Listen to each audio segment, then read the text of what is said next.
Бәріне сәлем, сіздермен Әсел, менің парақшама қош келдіңіздер. Сағат 7-де үйден шықтық, осылай Алтын Ордаға келдік. Алтын Ордадан Черняевкаға дейін сағат 8-де автобустар жүреді екен. Спальный осындай автобустар 2 этажды. Сонымен бағасы 9 мыңнан 2 әр адам басына. Мінекей біз осындай үстіңгі жағын таңдадық. Мінекей двухспалка осындай. Тура кондер, одеялдары бар, аяқ қоятын жері бар. И аяқ киімді шешіп кіресіміз осылай. Мінекей мына жерде билет тексеріп жатыр. Жеңіс екеуміз осылай отырмыз мына жерде.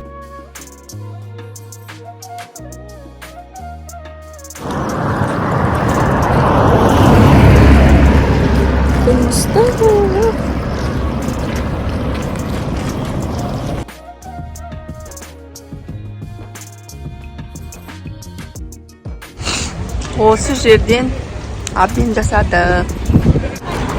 Черняевкаға жеттік, енді міне таможняға бара жатырмыз. Сағат 8 болды, адам уже көп. Не джинс? Как там? Нормально? Түнімен спальный автобуста ұйықтап көзім ісіп кетті. Сухко жешіп алдым.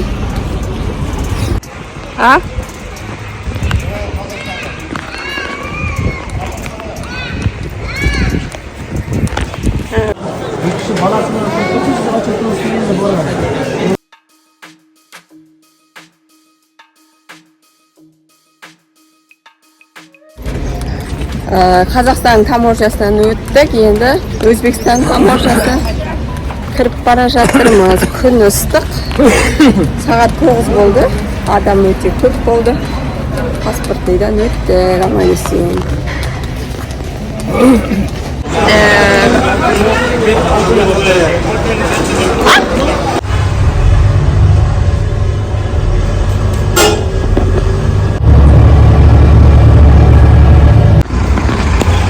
Вот телебашняға келдік.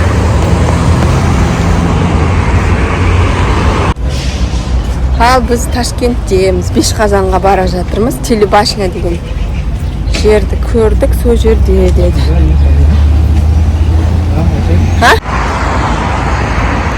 Бешқазанға келе жатырмыз.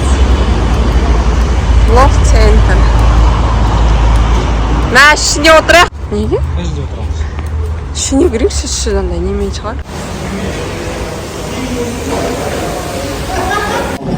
Мінекей біз Бешқазанға келдік, іші осындай, сыртында да адамдар отырады, бірақ біз ішіне кірдік, ішінде кондер бар екен. Обслуживание біз жерде меню бермейді екен, сразу плов қана бар дейді. Жұмыртқамен, қазымен деп. Компот заказ бердік, басқа тамақ жоқ, тек қана плов центр сияқты ғой. Обслуживаниялар өте қызық екен. Қазір гостиницаға бар. Киімімізді ауыстырып душқа түсеміз. Сол бірінші тамақ жеп алайық деп шештік. Мінекей осындай берді. Мінекей Бешқазанның осындай қазандарында күріштер дайындалады. Біз енді сағат 11-де келгендіктен бізге күріштің үсті жағынан берілді. Онша майлы болмады. Негізі туристерден естіп жатырмыз, сағат 3-ге, 2-ге таман келсе, осы күріштің асты түседі, майлы болып түседі деп бізге ұнады. Бірақ жеңіске Қазақстанда жақсырақ дейді, маған болады. Одан кейін мінекей телебашняға келдік. Телебашняда біздің Көктөбе сияқты. Кіру бағасы 1700 теңге ма, сондай. Сонымен осылай видеоға түсіп алдық та, ішіне кірдік. Іші салқын екен. Ең үстінде бір ресторан бар екен, айналмалы, оған кірген жоқпыз. Біз енді жүкпен жүргендіктен сол көрмесіне ғана кірдік. Мінекей мына жерден осындай тарихи мұнаралар, экспонаттар тұрады. Бірақ біздің Көктөбе жоқ ішінде.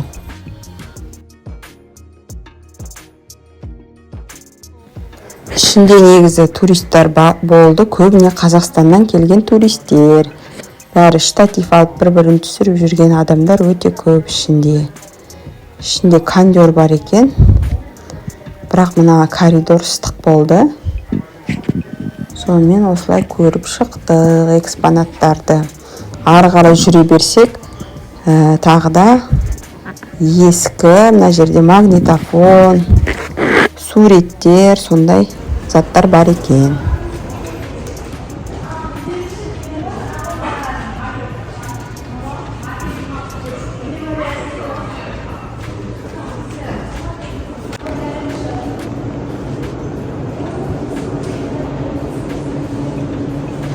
Мінекей кірген кезде осындай.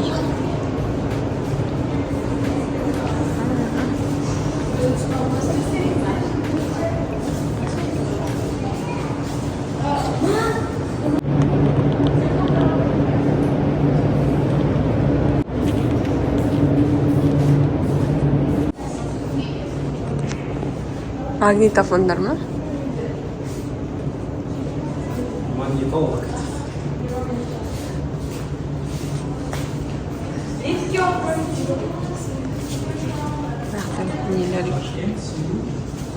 Біздікі жоқ екен, ә?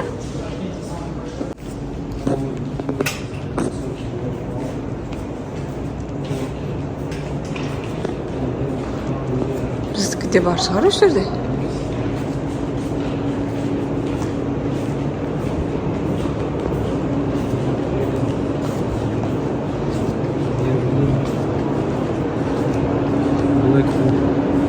Москва.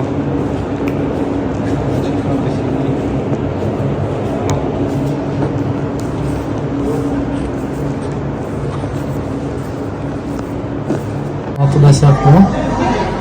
Телебашнядан осылай көрінеді.